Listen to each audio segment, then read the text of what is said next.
friends, and welcome back to Swiftlessons for another Lick of the Week tutorial. In today's session, I want to share with you a very cool trick that I've picked up from studying the playing of Django Reinhardt and other Gypsy jazz players, and that is how to play over top of the dominant 5 chord in a key. So if I'm in the key of A minor, the 5 chord in that key would be E7, okay, or E dominant 7, a dominant 5 chord. So to play over top of those chords, Gypsy jazz players often get this very cool sound by implementing the harmonic minor scale, which fits really well over top of the 5 chord because it features, all right, listen to that tone right there, the major third of that E7 chord right there, the 7th note in the scale. Okay, so we're going to be learning a lick that features that sound, kind of gives you some sweeping, kind of diminished chord shapes, followed by a really nice descending pattern that you can play over top of any dominant 5 chord. Okay, so in my demonstration, I offered an example chord progression, and it's actually one of my favorite chord progressions to jam over top of and also write with. It's an A minor, going to a C major, to a B half diminished chord. Okay, that's the 2nd fret A, 3rd fret D, the 2nd fret G, the 3rd fret B, and also the high E string open. B half diminished, and then finally E7, which was performed as a bunch of sweeping diminished chords. Okay, so let's tackle this entire routine. We're going to set the context with a chord movement that's going to basically get you into the lick of the week. All right, so you can follow along using my tab. I'll put that up on the screen, but you can also print those out at patreon.com/swiftlessons and access hundreds of other resources. Okay, so getting started with this chord sequence, it's going to sound like this.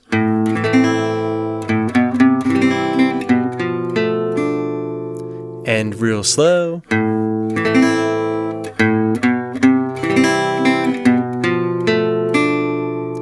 Okay, so that was the A minor chord, the bass, and then strum through. Then I'll walk up to the C major chord, 0, 2, 3 on the A string. All right, strum through the chord, grab the high E string, followed by the B string 1st fret. That'll be with an upstroke.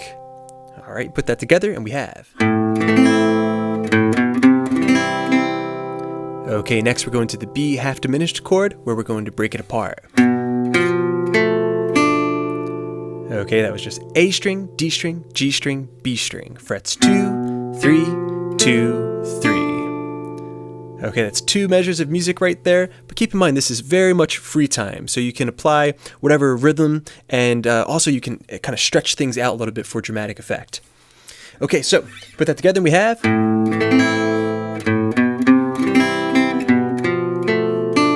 Nice little retardando there, sounds very nice. Okay, that gets you to the lick of the week where we're going to play.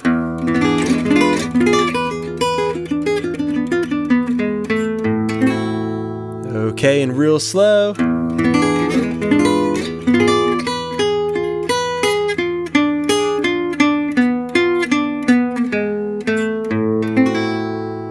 Okay, let's break that down. Okay, so that began with this very cool, very useful sliding diminished chord trick. And it's targeting some very specific notes inside of an E7 chord shape. So I'm going to break this down for you in a way that's going to help you to apply it to other musical scenarios. I just want you to know that if this is the only thing you walk away with from this lesson, it'll be time well spent. Okay, very cool trick. So basically what we're doing is we're targeting notes that are inside of this E dominant 7 chord. In this chord we have the notes E, G sharp, B, and D. And we're just finding them on the D string. Okay, and then building chords off of those notes. Okay, so in a sense, it's just an arpeggio that is harmonized. Okay, so we start off with the first chord. That's going to be an E dominant 7 chord shape, okay, played in its D shape. All right, so we have the 2nd fret D, 4th fret G, 3rd fret B, and also the 4th fret high E string. Okay, E7. All right, we're gonna take that up a major third, do, re, mi, and then set up this little zigzag chord shape. All right, it's going to be a full diminished chord. We've got the 6th fret of the D string, 7th fret G, the 6th fret B, and also the 7th fret high E string.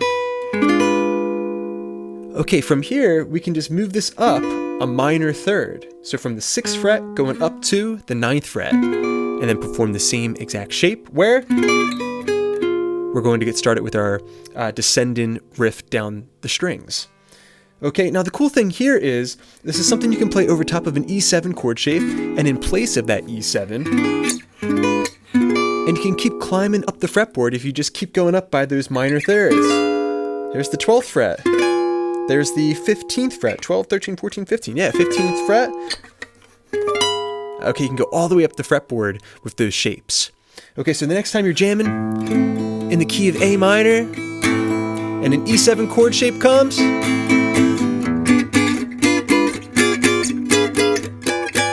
see if you can experiment with those slide and diminish shapes. Okay, so we're gonna use that trick to take us up to the 9th fret, so. Okay, now keep in mind that these Gypsy guitars have a dot here on the 10th fret position, which is different than a standard guitar, so don't let that confuse you. So after you've strummed that chord, all right, we're gonna start this descending run that's basically coming from a harmonic minor kind of arpeggio around the E7 chord. Okay, so we strum the chord. All right, then we're going to play a triplet. We're going from 7th fret of the high E string to 9 on the B, and then down to 10. Okay, so. All right, then repeat those same 3 notes, 7, 9, 10, and then go down to 7. So far you have. Okay, you can kind of guess where this is going. You can sound it out a little bit. All right, so once more. All right, then we're on to the 9th fret of the B string, 10th fret G, back to 7. All right, then to the 9th fret of the D string to finish up that measure. Okay, so.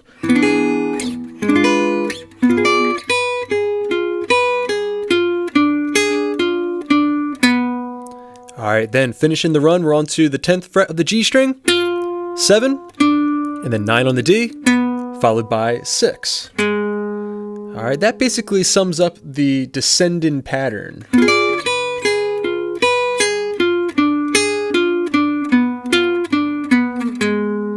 All right, from there, we're going to go to the 7th fret of the D string, an A note to resolve back to A minor, or if it's a Gypsy jazz song, probably an A minor 6 chord. Okay, but we're gonna change up the voicing.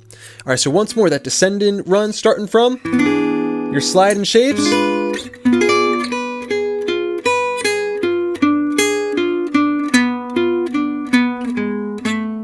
Okay, and it sounds great if you can give it a little bit of a swing.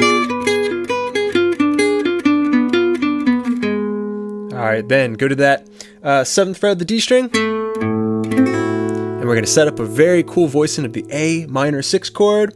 I've got the 7th fret of the D string, 5th fret of the G, and the 7th fret of the B string. Also the high E string open. Okay, so I played the D string, the open A string, and then strummed through the chord. You put all that together and we have our lick of the week.